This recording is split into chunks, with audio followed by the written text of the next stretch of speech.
नाजरीन, चीन ने अपनी रिसेंटली मिलिट्री परेड में दुनिया के सामने डिफरेंट वेपन्स नुमाइश के लिए पेश की और इनमें सबसे ज्यादा तवज्जो अपनी जानिब मबजूल करवाने वाले दो नए आबी ड्रोन्स थे, जिन्हें AJX-002 और HSU-100 कहा जाता है। यह सिर्फ हथियारों की नुमाइश नहीं थी, बल्कि यह इस बात का ऐलान भी था कि चीन अपनी बहरी कुव्वत को खुदकार और बगैर पायलट के निजामों के जरिए तेजी से जदीद बना रहा है। नाजरीन, जब इन ड्रोन्स की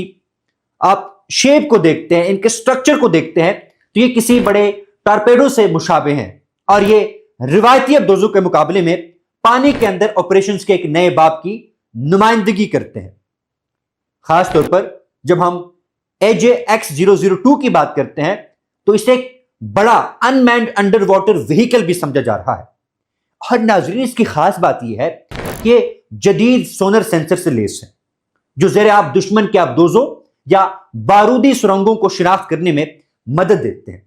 इसमें ऑटोनोमस नेविगेशन सिस्टम नस्ब है, जिसके जरिए यह बगैर किसी बराह रास्त इंसानी कंट्रोल के कई दिनों तक पानी में अपना मिशन मुकम्मल कर सकता है।